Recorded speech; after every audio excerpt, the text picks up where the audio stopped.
할렐루야. 우리 하나님 말씀 이제 같이 보겠습니다. 오늘 은혜 받을 하나님의 말씀은 출애굽기 22장 28절 한 절입니다. 출애굽기 22장 28절 한 절입니다. 원래 계속 저희가 마가복음을 가지고 은혜를 받았는데 이번 주 화요일 새벽기도 본문이 오늘 말씀입니다. 이 본문을 같이 새벽에 나누고 나서 하나님이 주일에도 한번 더 잘 준비해서 나누면 좋겠다 이런 감동을 주셔서 준비하게 됐습니다. 출애굽기 22장 28절입니다. 구약입니다. 구약 117쪽입니다. 신약이 아니고 구약입니다.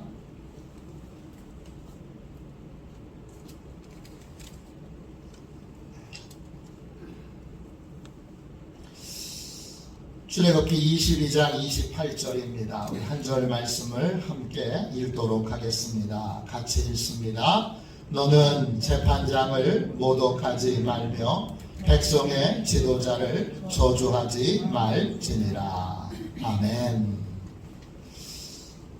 존중하고 배우는 습관을 기르라. 존중하고 배우는 습관을 기르라. 이런 제목으로 함께 은혜를 나누겠습니다. 오늘은 이런 질문으로 말씀을 시작하겠습니다. 여러분은 하나님의 뜻을 잘 깨닫고 잘 배우는 사람입니까? 하나님의 뜻을 깨닫는 사람은 어떤 훈련이 되어 있을까요?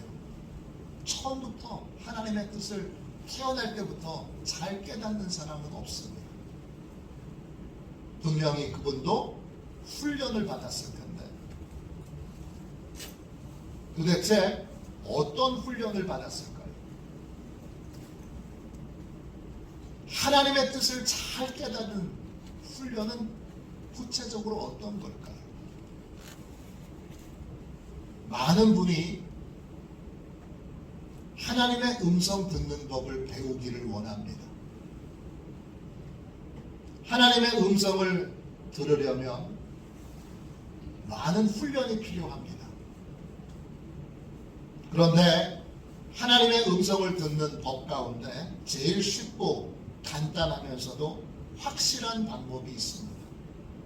그것은 사람을 통해서 하나님의 음성을 듣는 것입니다. 구약에는 예언자가 나옵니다. 예언자는 누구입니까? 하나님의 말씀을 전하는 분입니다. 백성들이 직접 하나님의 음성을 듣지 못하니까 하나님께서 예언자들을 통해서 하나님의 말씀을 전하셨습니다. 구약시대에만 하나님이 사람을 통해서 말씀하실까요? 저는 분명히 아니라고 믿습니다. 하나님께서는 지금도 사람을 통해 말씀하십니다. 사람을 통해 하나님의 말씀을 듣는 것은 하나님의 음성을 듣는 것의 가장 초보적인 단계입니다. 하나님의 음성을 듣는 가장 쉬운 방법입니다. 그런데 제 인생을 돌이켜보면 저는 사람을 통해 말씀하시는 하나님의 음성을 잘 분별하지도 못했고 잘 듣지도 못했고 잘 받아들이지도 못했고 잘 순종하지도 못했습니다. 제가 왜 그랬을까요? 사람을 통해 하나님의 음성을 듣는 이 일에도 훈련이 필요한데 제가 신학교를 다니면서 전도사가 됐음에도 나중에는 심지어 목사가 됐음에도 이것에 대한 훈련이 전혀 되어 있지 않았습니다. 오늘은 사람을 통해 하나님의 음성을 듣기 위해 우리가 어떤 훈련을 해야 하는지 함께 말씀을 나누겠습니다. 오늘 이 말씀을 통해서 여러분 모두 하나님의 음성을 분명히 듣고 확실하고 분명한 하나님의 인도를 받는 복된 은혜가 있기를 주님의 이름으로 축원합니다. 사람을 통해 하나님의 음성을 들으려면 무엇을 훈련해야 할까요? 첫 번째, 조롱과 비판을 분별하는 훈련을 해야 합니다. 오늘 말씀 28절을 다시 보십시오. 너는 재판장을 모독하지 말며 백성의 지도자를 저주하지 말지니라. 이 본문은 제가 대학 다닐 때 많은 청년들에게 받았던 질문이 있던 그러한 본문입니다. 제가 대학 다닐 때는 데모가 참 많았습니다. 대학 4년을 다니는데 학기를 데모 없이 온전히 마친 학기가 몇 번 되질 않습니다.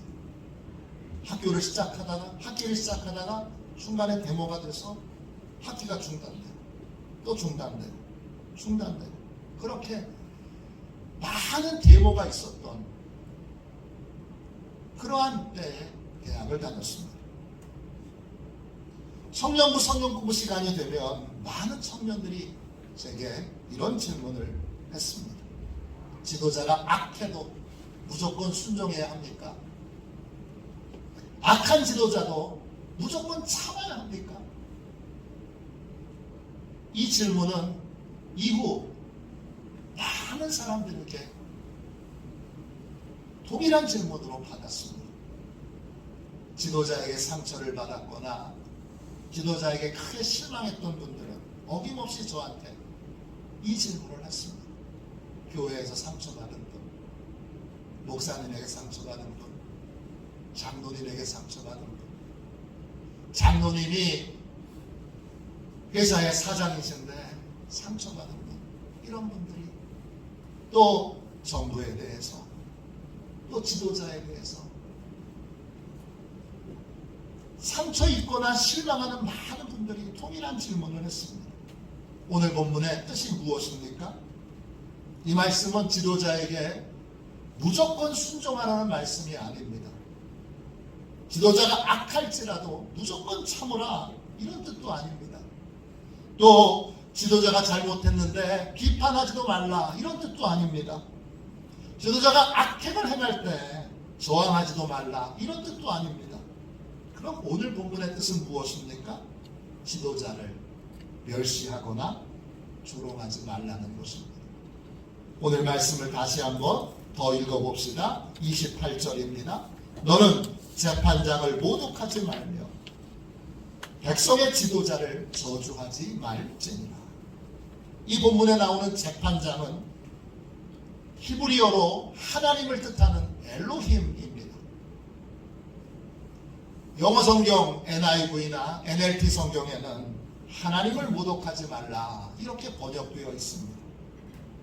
아니, 그럼 우리나라 성경에는 왜 하나님을 재판장으로 번역했을까요? 유대인들의 재판은 하나님께서 세우신 제사장이 담당했기 때문입니다. 예수님의 재판도 대제사장 가야바가 담당했습니다. 단지 로마의 식민지에 있었기 때문에 사형 등 중벌을 내릴 때에는 로마 총독의 재판을 받아야 했습니다. 그래서 대제사장 가야바의 재판도 받고 로마 총독인 빌라도의 재판을 받은 것이 예수님의 재판입니다. 하나님께서 하나님의 대리인으로 제사장을 재판장으로 세우셨습니다. 그런데 제사장이 자신의 사명을 망각하고 잘못된 판정, 치우친 판정을 내릴 수도 있습니다. 오늘 본문은 이에 대해서 비판하지 말아라, 또 저항하지 말아라, 이렇게 지금 말하고 있지 않습니다. 뭐라고 말하고 있습니까? 모독하지 말아라, 그렇게 말하고 있습니다. 모독한다, 이 말은 히브리어로 콸락입니다. 하찮게 여기다, 가볍게 여기다, 경멸하다, 모욕하다, 멸시하다, 깔보다, 업신여기다 등등을 의미합니다. 하나님께서 세우신 재판장, 그 재판장이 잘못된 판정을 내릴 수 있습니다. 그래서 비판을 할 수 있어도 멸시와 조롱은 하지 말라는 것입니다. 치우치 판정을 내려도, 그래서 저항을 하더라도 멸시와 조롱은 하지 말라는 것입니다. 우리는 멸시와 비판을 분별할 줄 알아야 합니다. 우리는 조롱과 저항을 분별할 줄 알아야 합니다. 왜 그래야 합니까? 재판장을 세우신 분이 하나님이시기 때문입니다. 재판장이 자기의 본분을 잊어버리고 악행을 저지를 수 있습니다. 이 부분은 하나님께 그 재판장이 심판을 받아야 합니다. 그러나 악행을 한다고 재판장을 멸시하고 조롱하는 그러한 태도는 결국 하나님을 조롱하고 멸시하는 태도입니다. 왜냐? 하나님이 세우셨기 때문입니다. 그러므로 비판은 하되 멸시는 하지 말아야 하고, 저항은 하되 조롱은 하지 말아야 합니다. 왜 그렇습니까? 왜 그래야 됩니까? 지도자를 멸시하고 조롱하는 습관을 우리가 갖게 되면 그때부터는 모든 지도자들을 멸시하고 조롱하게 됩니다.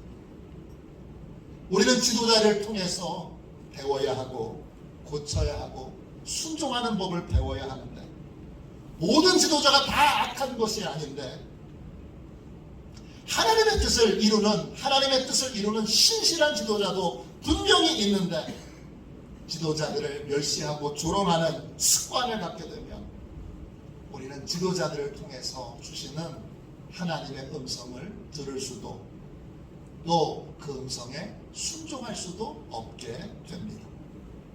사도행전 23장에 보면 대제사장 아나니아에게 사도 바울이 재판을 받습니다. 바울은 위선적인 행동을 하는 이 대제사장에게 이렇게 말합니다. 23장 3절입니다. 회칠한 담이여, 하나님이 너를 치시리로다. 내가 나를 율법대로 심판한다고 앉아서 율법을 어기고 나를 치라 하느냐. 바울이 대제사장을 회칠한 담이라고 부릅니다. 회칠한 담이 뭡니까? 겉모습은 그럴듯한데 속은 위선자라는 뜻입니다. 그런데 바울 곁에 바울과 대화를 나누고 있는 분이, 지금 당신이 이야기하고 있는 분이 대제사장이라고 알려줍니다. 그 전까지는 바울이 지금 나와 대화를 나누고 있는 분이 대제사장인 줄 몰랐습니다. 바울은 내가 지금 대화를 나누고 있는 분이 대제사장인 것을 알고 나서 바로 자신의 잘못을 시인하고 하나님의 말씀을 인용하여 대제사장에게 사과를 합니다. 사도행전 23장 3절입니다. 형제들아, 나는 그가 대제사장인 줄 알지 못하였노라. 기록하였으되 너의 백성의 관리를 비방하지 말라 하였느니라. 하나님께서 금하신 것, 지도자에 대해서 비판하거나 저항하는 것이 아닙니다. 하나님이 금지하신 것은 지도자에 대하여 멸시하고 조롱하는 것입니다. 우리는 비판과 멸시를 분별할 줄 알아야 합니다. 우리는 저항과 조롱을 분별할 줄 알아야 합니다. 그래서 어떤 지도자라도 멸시하거나 조롱하지는 말아야 합니다. 우리나라는 시위 문화가 예전과는 많이 달라졌습니다. 저는 시위에 많이 참석해보지 못했습니다. 잘 모릅니다. 그러나 텔레비전 방송으로만 보면 전에는 거칠게 시위를 했는데 요즘은 문화행사 같은 방법으로 시위를 하는 경우가 많아졌습니다. 무대가 만들어지고, 그리고 가수들이 노래를 하고, 또 사람들이 나와서 자기의 생각을 말하면 밑에 듣고 있던 사람들이 박수를 칩니다. 그런데 시위의 모습은 이전보다 훨씬 부드러워졌는데, 중요한 건 조롱하고 멸시하는 언어는 예전보다 훨씬 더 세졌습니다. 강해졌습니다. 유튜브가 새로운 정보를 얻는 통로가 되면서 우리의 언어들도 심각하게 오염됐습니다. 유튜브는 매체 특성상 자극적인 언어를 많이 사용합니다. 그래야 조회수가 높아서 돈을 벌 수 있기 때문입니다. 그래서 지도자들을 멸시하고 조롱하는 언어들이 유튜브에 범람합니다. 그리고 이런 멸시와 조롱의 언어들이 그 유튜브를 보는 사람들의 입을 통해서 사회에, 세상에, 가정에, 일터에 유통됩니다. 너무나 많이 유통되고 있습니다. 하나님께서는 지도자에 대하여 비판과 저항을 금지하지 않으셨습니다. 그러나 지도자에 대하여 멸시와 조롱하는 것은 금지하셨습니다. 전도서 10장 20절입니다. 심중에라도 왕을 저주하지 말며 심실에서라도 부자를 저주하지 말라. 공중의 새가 그 소리를 전하고 날짐승이 그 일을 전파할 것임이니라. 지혜왕 솔로몬은 마음속으로라도 지도자를 멸시하거나 조롱하지 말라 이렇게 권면합니다. 부만 듣는 침실에서라도 멸시와 조롱의 언어는 하지 말 것을 권하고 있습니다. 지도자를 멸시하고 조롱하는 습관을 갖게 되면 어떤 지도자의 말도 가볍게 농담으로 여기고 그를 통하여 하나님이 말씀하실 수 있다는 가능성, 그를 통하여 하나님이 나를 일깨워 줄 수 있다는 가능성, 그를 통하여 하나님이 나한테 말씀해 주실 수 있다는 가능성을 다 배제한 채 배우지도 못하고 순종하지도 않는 삶을 살게 됩니다. 우리는 사람을 통해 하나님의 음성을 듣는 법을 배우려면 제일 먼저 지도자를 멸시하고 조롱하는 태도부터 버려야 합니다. 이것이 습관이 들여지면 그러면 거역하고 모욕하고 멸시하고 조롱하고 가볍게 여기는 삶을 살고,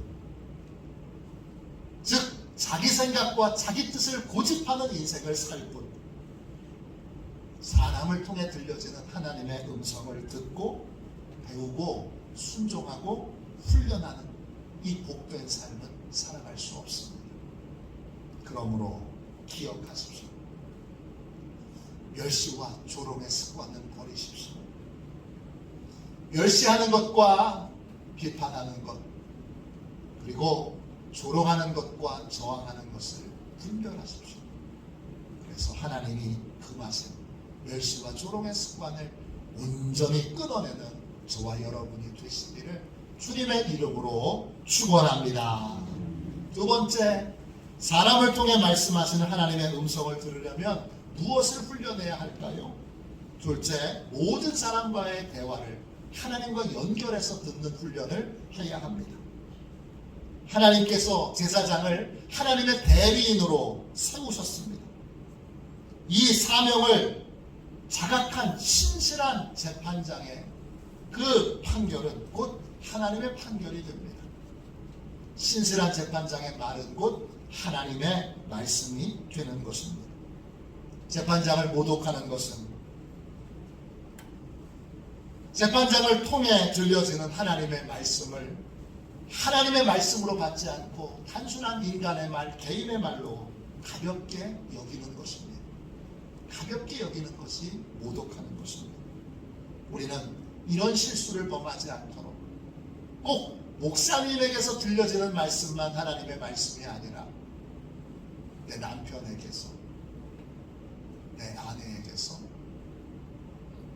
내 자녀들에게서, 내 형제들에게서, 내 친구들에게서, 내 이웃들에게서, 내 직장 상사에게서 들려지는 모든 말씀으로 하나님과 연결해서 들을 수 있어야 합니다. 저분이 하나님이 보내주신 사람일 수도 있다. 이런 생각입니다. 그 사람의 대화를, 그 사람의 말을 들어야 합니다. 항상 그런 가능성을 열어놓고 오늘 하나님이 저분을 통해 나를 깨우쳐 주시려고 저분을 나한테 보내주실 수 있다. 그런 가능성을 열어놔야 합니다. 저는 이 부분에서 훈련이 참 부족했습니다. 돌이켜보면 제 인생에서 하나님께서 정말 많은 사람들을 보내주셔서 저한테 말씀해 주셨지만 제가 그분들을 가볍게 여기고 때때로는 멸시하고 조롱하며 그분들의 말을 진지하게 경청하지 않았고 배우고 순종하려는 마음으로 그분들의 말을 듣지 못했습니다. 저와 대화하는 모든 사람이 하나님이 보내주신 사람일 수 있다, 이런 생각을 해본 적은 부끄럽지만 단 한 번도 없습니다. 저분이 하나님이 보내주신 사람인지 아닌지 분별하기 위해서는 제일 먼저 옳고 그름의 기준을 바로잡아야 합니다. 하나님께서 최초의 인간인 아담과 하와를 창조하시고 에덴 동산에 두셨습니다. 에덴 동산에 살면서 두 사람에게 하나님은 한 가지 금지 명령을 내리십니다. 그것은 선악을 알게 하는 나무의 열매를 따먹지 말라는 것입니다. 왜 따먹지 말아야 하죠? 따먹으면 어떻게 되는데요? 선악을 알게 하는 나무의 열매를 따먹는다는 것은 무슨 의미입니까? 이 선악을 알게 하는 나무는 에덴 동산 중앙에 있습니다. 사단은 하와에게 그 나무의 열매를 따먹으면 하나님처럼 될 수 있다, 그렇게 유혹합니다. 하나님처럼 된다는 게 뭡니까? 진짜 하나님이 된다는 것이 아니라 하나님처럼 되었다는 착각에 빠지도록 만든다는 것입니다. 선악의 기준이 하나님께 있습니다. 옳고 그름의 기준이 하나님께 있습니다. 하나님 보시기에 옳은 게 진짜 옳은 거고 하나님 보시기에 틀린 게 진짜 틀린 겁니다. 그런데 선악의 열매를 따먹게 되면 하나님에게 있던 선악의 기준을 나에게로 가져오는 것이 바로 선악을 알게 하는 나무의 열매를 따먹는 것입니다. 하나님 보시기에 옳은 것, 하나님 보시기에 틀린 것, 이렇게 하나님 편에서 옳고 그름을 판단하던 인생이 선악을 알게 하는 나무의 열매를 따먹으면 어떻게 되죠? 그때부터는 내가 보기에 옳은 것이 옳은 거고 내가 보기에 악한 것이 악한 거고 내 기준으로 선악을 판단하게 되는 것입니다. 나에게 이득이 되면 선한 거고 나한테 지금 당장 손해가 되면 악한 것입니다. 그렇게 자기 기준으로 선악을 판단하는 인생을 살게 되는 것, 그것이 바로 선악과를 따먹는 죄의 근본, 죄의 뿌리인 것입니다. 그런데 여러분의 인생을 한번 돌이켜보십시오. 제 인생을 한번 돌이켜보면 제가 원했던 거, 제가 바랬던 거, 제가 기대했던 대로 선택하고 결정한 삶이 진짜 좋았던 것이 아닌 경우가 대부분입니다. 제가 보기에 좋은 것은 진짜 좋은 것이 아니었습니다. 제가 보기에 힘들고 어려워 보였던 일도 결국 돌이켜보면 그것이 좋은 일이 될 때가 많았습니다. 진짜 행복한 삶을 살려면 내 기준이 아닌 하나님의 기준으로 좋은 것과 나쁜 것, 복된 것과 힘든 것을 하나님이 선택하시고 하나님이 정해놓으신 그 기준을 따라 삶을 살아야 합니다. 성경은 하나님 보시기에 좋은 것이 뭔지 우리에게 알려줍니다. 성경은 하나님 보시기에 옳은 것이 무엇인지 우리에게 알려줍니다. 성경은 하나님 보시기에 옳은 것과 옳지 않은 것, 하나님 보시기에 선한 것과 악한 것, 이것을 잘 분별할 수 있는 분명한 기준을 우리에게 줍니다. 모든 사람과의 대화에서 이걸 받아들여야 될 건지 아니면 거절해야 될 건지, 이것을 결정하는 분별의 기준은 성경입니다. 내가 내 기준으로 볼 때는 기분 나쁜 말을 들어도, 마음을 상하게 하는 말을 들어도 성경의 기준으로 볼 때 옳은 것이라면 그것을 받아들일 수 있는 훈련을 해야 합니다. 다윗은 자신의 죄를 폭로하는 나단 선지자의 말을 들을 때 사람의 말로 듣지 않고 하나님의 말씀으로 들었습니다. 사람의 말로 들었다면 왕인데 그까지 선지자 하나, 여러분, 목을 쳐서 죽는 거 아무 일도 아닙니다. 그런데 다윗 왕은 나단 선지자가 그 신하들을 다 보는 앞에서 자신의 죄를 폭로할 때 그 말을 사람의 말이 아닌 하나님의 말씀으로 들었습니다. 반면 사울 왕은 아말렉과의 전투에서 전리품을 하나도 챙기지 말고 전부 다 진멸하라는 사무엘 선지자의 말을 가볍게 여겼습니다. 그래서 불순종했습니다. 소돔과 고모라 성에 살고 있던 소돔과 고모라 성에 살고 있던 롯의 사위들이 성이 멸망할 것이라 라는 천사의 말을 농담으로 가볍게 여겼습니다.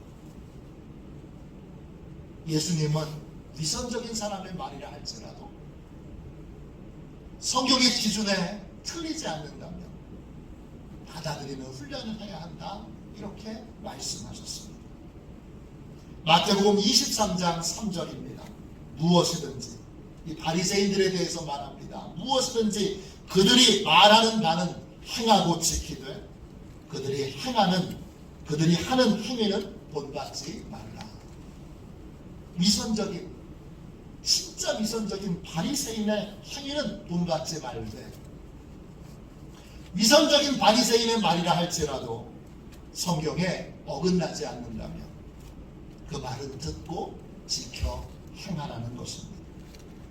위선적인 사람의 말이라고 무조건 배척하고 거부하지 말고 그 권면과 그 교훈이 성경에서 어긋나지 않는다면 받아들이고 지켜 행하라. 이것이 주님의 교훈입니다. 모든 사람의 말에서 이 말을 받아들일 건지 받아들이지 않을 건지, 거부할 건지 아니면 순종할 것인지, 그것의 기준은 성경입니다. 그래서 베레아 사람들은 날마다 성경을 읽고 묵상하며 받아들여야 될 말씀과 거절해야 될 말씀을 분별했습니다. 사도행전 17장 11절입니다.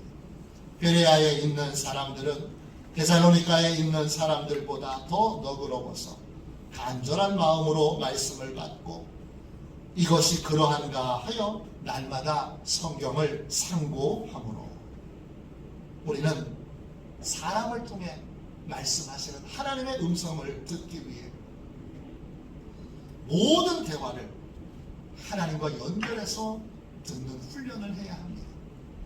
저분을 통해 하나님이 말씀하실 수 있다. 저분을 통해 하나님이 나를 깨우쳐 주실 수 있다. 저분을 통해 하나님이 오늘 나에게 하나님의 뜻과 계획을 알려주실 수 있다. 이런 열린 마음으로 사람들과의 대화를 들어야 합니다. 이때 성경을 기준으로 하나님의 뜻에 합한 말씀과 또 하나님의 말씀에 합하지 않은 말씀을 분별하여 하나님의 말씀에 합한 말씀만 하나님의 음성으로, 누가 말했든지 성경을 기준으로 하나님의 말씀에 합한 것을 듣고 순종할 수 있어야 합니다. 제게는 영적 스승들이 참 많았습니다.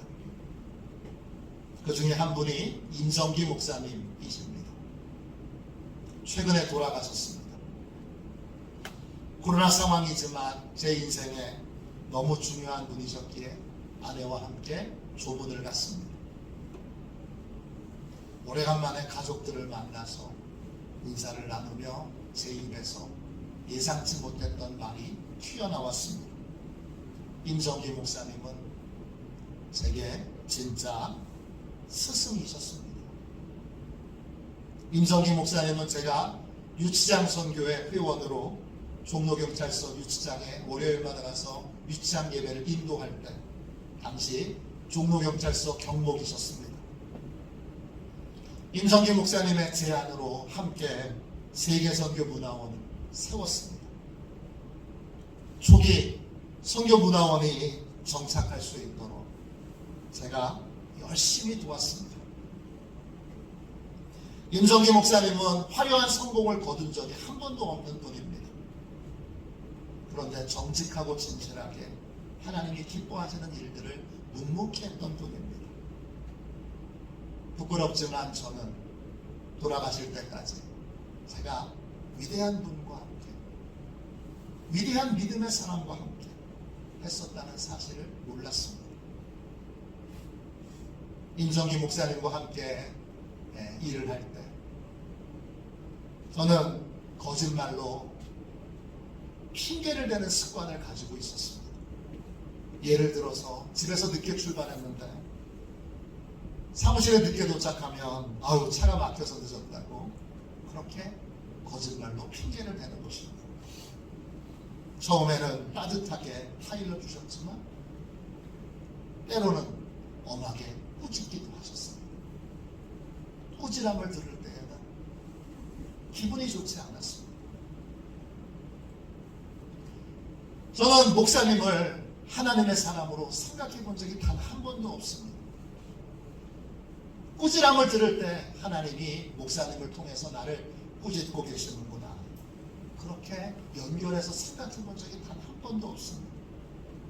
지금 돌이켜보면 그때 임성기 목사님을 하나님이 보내주신 분으로 여기고 그분을 통해 하나님이 말씀하신다는 것을 깨닫고 그분을 통해 해주셨던 모든 교훈의 말씀 가운데 성경에 합당한 모든 말씀을 제가 하나님의 말씀으로 받았더라면 제 인생은 지금보다 훨씬 더 귀하고 복된 인생이 되었을 것입니다. 저는 그렇지 못했습니다. 목사님의 꾸지람을 들을 때 그냥 목사님의 개인적이고 인간적인 말로 가볍게 들었습니다. 그때 그렇게 했던 것을 지금 진심으로 후회하고 진심으로 반성합니다. 하나님은 우리에게 다양한 통로로 말씀하십니다. 하나님은 사람을 통해서 우리에게 말씀하시기도 합니다. 그런데 우리가 하나님이 보내주신 사람들을 업신여기고 조롱하고 가볍게 여기는 습관을 갖고 있으면 우리는 하나님의 음성을 들을 수도 없고 하나님의 음성을 받아들일 수도 없습니다. 비판과 조롱을 분별할 줄 알아야 합니다. 저항과 멸시를 구분할 줄 알아야 합니다.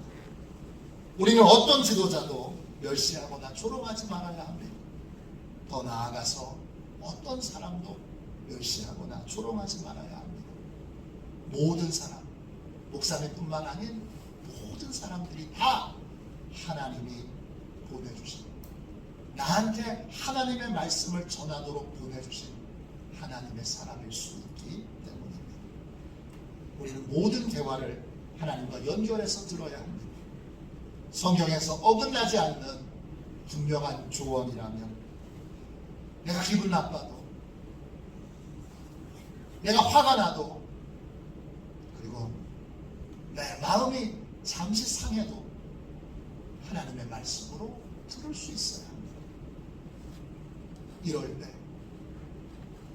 우리는 하나님의 음성에 귀가 열리는 복된 인생을 살 수 있고 하나님이 계속 다듬어 가시는 존귀한 인생이 되고 하나님이 축복하시는 그러한 영광된 은혜의 삶을 살 수 있게 됩니다. 저와 여러분 이런 복된 인생을 사시기를 주님의 이름으로 축원합니다.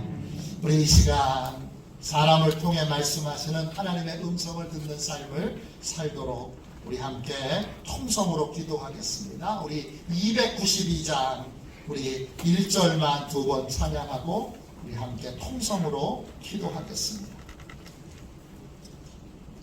292장 1절만 두 번 찬양하고